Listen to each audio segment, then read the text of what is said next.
Hey, I'm Steve, and today we're going to talk about what is the role of a Scrum Master, or what do Scrum Masters actually do? Like we just hear this role here a lot in product teams, and one thing I hear a lot as well is that Scrum Masters are kind of a nice to have.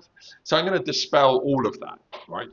Scrum Masters are not a nice to have. They're absolutely essential as in the role of building high performing teams. Without them, teams just prod along, and you need to have somebody who is literally in the team, who is that's their role, is just driving them towards high performance. Um, so typically, what you find is, and some misconceptions is that, well, and I think this kind of came around when somebody somewhere from it kind of came out of nowhere, really. That um, and I think it came from, you know, people going to seminars or whatever. They might hear that, oh, after about 6 months, a Scrum Master is kind of redundant, and that is absolutely true. Once once the role of Scrum Master has been fulfilled in terms of building a team from the ground up, helping them get towards a place of high performance, coaching them and helping them to embed agile principles and values. Um, they kind of made themselves redundant, and that happens. It should really take about 6 months if you've got a team that is fully focused. If you've got a Scrum Master that is pretty much dedicated into that team. By the way, in a future video, we're going to look at how many teams the Scrum Master can actually look after to be really effective. That's something we'll cover off at a later date. But what has happened is that leaders and senior leaders have heard this and thought, actually, if a Scrum Master can actually make themselves redundant, can we make them redundant with at the beginning? Do we need them? Are they essential? And what I think this sort of came about as well with the fact that proving the value and proving the worth in the role of Scrum Master is quite difficult.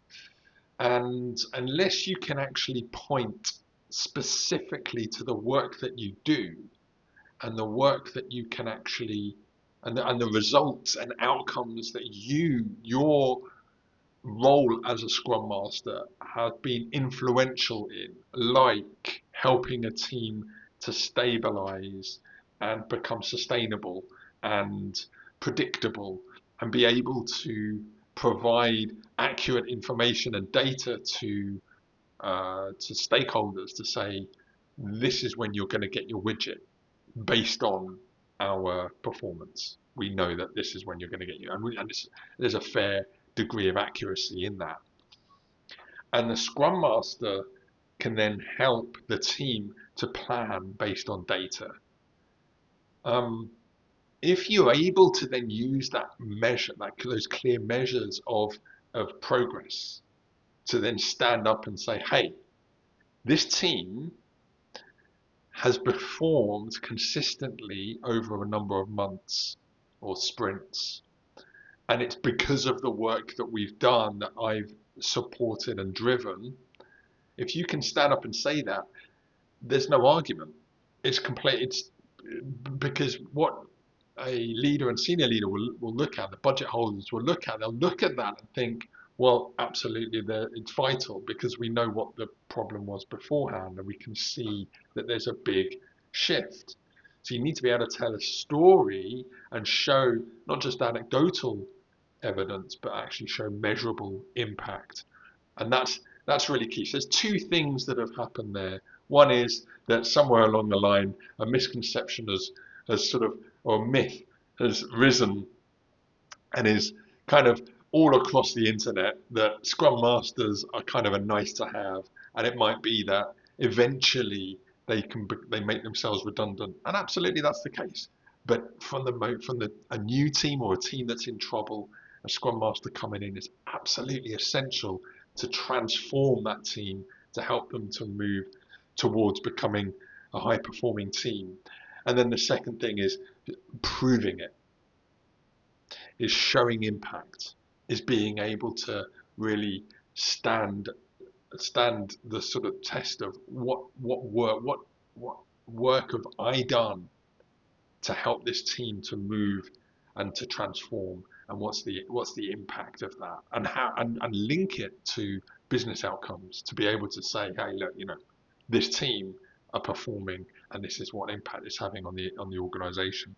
And those things are then vital for the future of Scrum Mastery, right? That's absolutely it. So essentially that's kind of how we overcome these misconceptions. I'm just going to take a pause there and tell you that and very quickly, if this landing with you, if it resonates with you, then hit subscribe so you don't miss the rest of the series. I drop new videos most days to help Scrum Masters and aspiring Agile coaches to step up as real leaders, and also for those who are working with Scrum Masters to sort of see and identify and understand how the role can be, how they can support the role better. And if you want to the take the learning even further, then join my high performing team challenge, which is a 5-day intensive learning to help step into more of a leadership coach role as a Scrum Master and build super powerful teams that just perform consistently. You'll find the link in the show notes. Hit subscribe as well. If you want to go even deeper and work with me one-to-one, then you can find out how in the notes as well. Okay, now back to the video. So we talked about how we can overcome these misconceptions, but I want to just cover off 3 of the core responsibilities that the Scrum Master has, just to really, just to sort of help sort of map this out. It's 3. One is having a real deep focus in on the team, with being able to just look absolutely inwards at how the team are performing, what is the culture like, how are the relationships in the team, so that you've got that real deep understanding and really help the team to hold up a mirror so that the team can really see how they're getting on, how they're functioning, and help to embed the principles and values and things. So there's a real sort of functional element to that, and we call that very much a sort of a systems thinking approach, but also a kind of a more of a coach role. So you're helping the team to embed the good practices so that they can actually function a lot more effectively and a lot more efficiently. And there's a real depth to that. So really the amount of time that the team or the Scrum Master has to step up and really focus in on the team, there's some real depth. Go really deep into some of them, to the real data, and take up much more of an analytical role.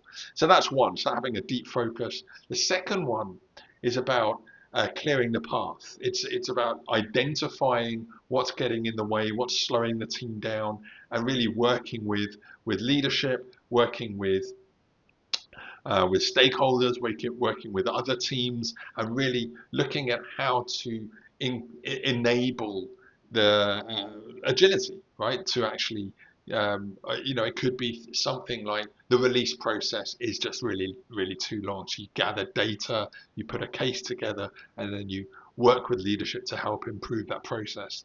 And that's absolutely vital. And that's the sort of the role of Scrum Master, being not just in the team, but being a much more sort of conduit into the team. And the third one, which is probably the one that is, I would say, probably one of the most challenging, is actually building relationships and working with leaders, working with other teams, and taking up much more of a facilitator role, and helping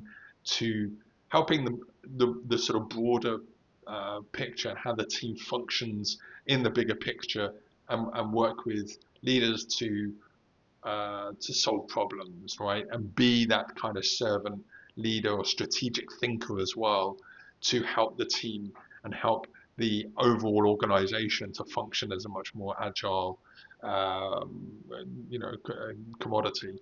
And and if you're able to do that as a Scrum Master, if you're able to build those kind of relationships, then you get noticed and you get spotted, and actually you're there building a much greater sort of path for yourself in terms of career growth and that kind of thing. You're helping to solve problems not just in the team but outside of the team. So three of the core um, functions or skills of the Scrum Master there. So deep focus, clearing the path, and building relationships. So that's essentially the role of the Scrum Master, right? That is the absolute, like, that's what it is. But what tends to happen is that it just either the Scrum Master is put in, and we look at, well, how many teams, how do we try and get as much out of them, and we sort of end up trying to save or cut corners by putting one Scrum Master in multiple teams, and they don't have the time for that real depth or that building time to build up relationships and work with other teams and things. So it's really important, really vital that we focus and help the Scrum Master to, in order to be effective, to take on a much smaller team or a smaller suite of teams, maybe one or two, that can actually help you to do that.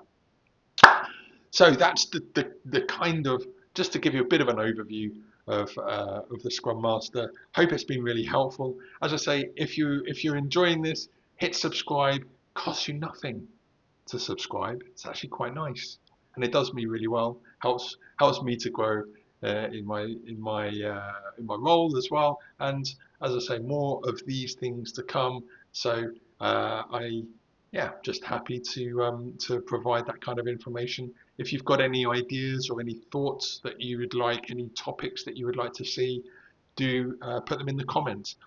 Or if you would like to challenge some of the things I've said, I'm always open to a debate and enjoy the discussion. So do add your comments in, and I look forward to speaking to you again soon.